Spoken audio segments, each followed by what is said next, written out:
you this morning or this afternoon. I'm recording this morning, hence why I say this morning. But it is April 1st, so happy April Fool's Day. I was going to play a joke on the fifth graders, but I thought, hey, I'll be nice this time. So no April Fool's jokes for this for today.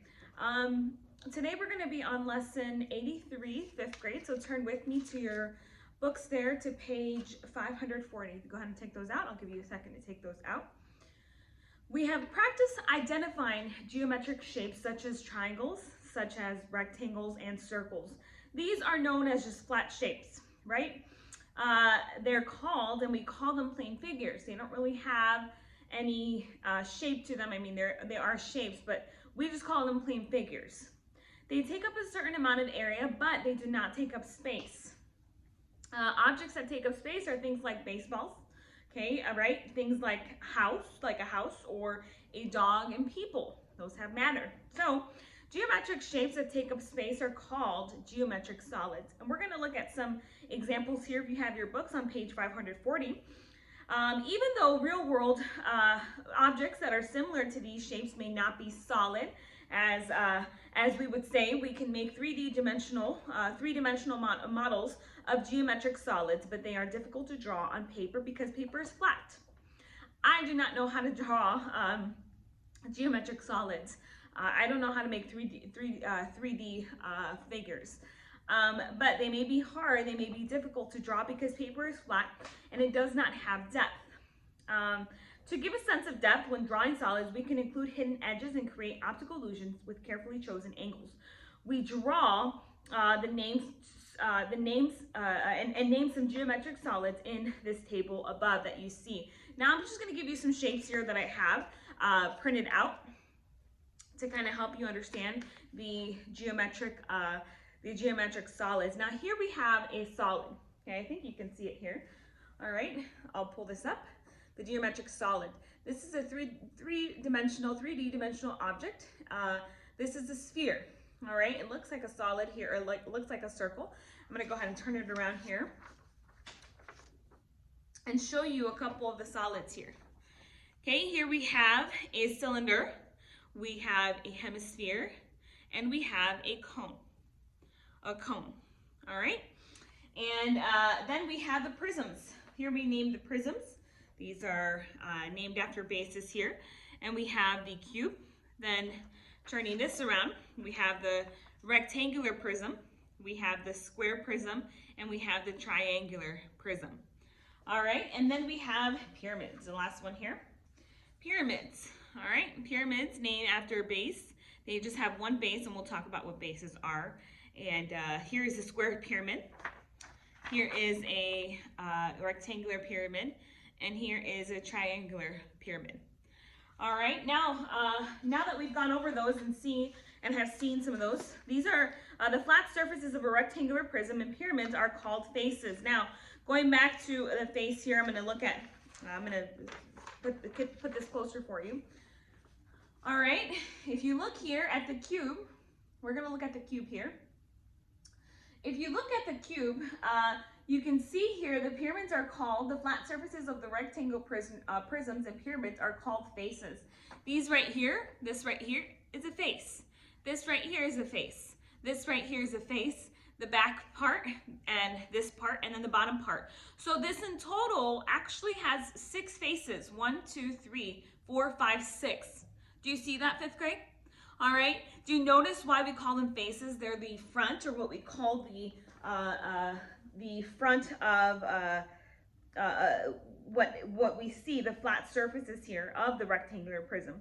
A cube is a rectangular solid with 6 congruent faces, and that's what we just saw right now. The opposite faces of a cube are parallel. Notice here, and I'm going to put this picture up again.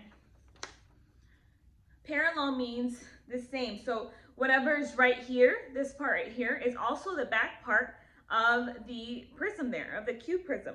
All right. And adjacent faces cube are perpendicular. Remember, these faces right here are perpendicular. All right. And then 2 faces meet at the edge. We like to call them, we're going to call them vertices. These are The vertices here are those that meet here at the edges.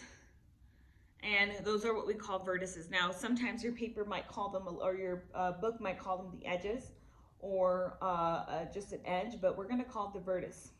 A cube has 12 edges, okay? A cube has 12 edges. It has 1, 2, 3, 4, 5, 6, 7, 8, 9, 10, 11, 12.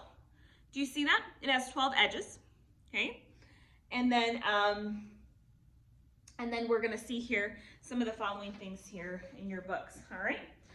Rectangular prisms also have different types of line segments. 2 edges that meet at the vertex from perpendicular line segments, 2 edges that are parallel, and I'm gonna hold this up again, just for example. All right, I think you can see it there.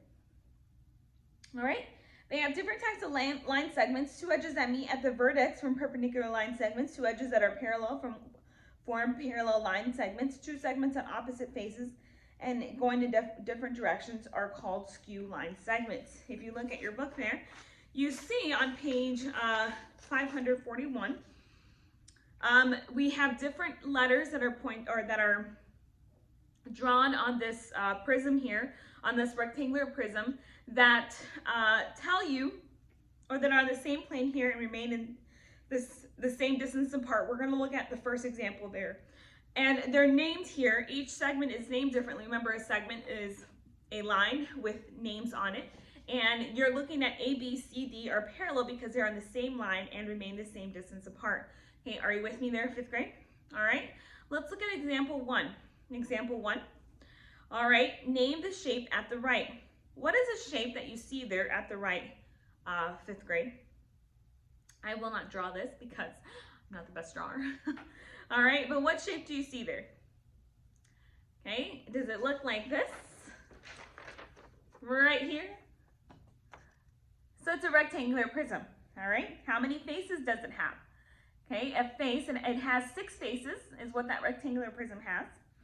So that's example 1, all right? Let's look at the next one, example 2. Example 2. What is the shape of a basketball? What is the shape of a basketball? Do you know that, 5th grade? Let's see who can answer that for me. Okay, it is yes, it's a solid, but it is a sphere. A sphere. All right, and let's look at example 3. Name the shape and identify its congruent parts. Again, what are congruent, 5th grade? What is congruent, 5th grade? What is congruent? Okay, it means the same. Okay, and identify the congruent parts, the same parts that it has. All right, this shape is a what shape? Did you figure out which one it was? It is a, sorry, I don't think I have here, but it is a what? A pyramid. Very good. All right, it is a pyramid. It has how many congruent sides? Can you tell me how many congruent sides that has? It has 4 congruent triangular faces.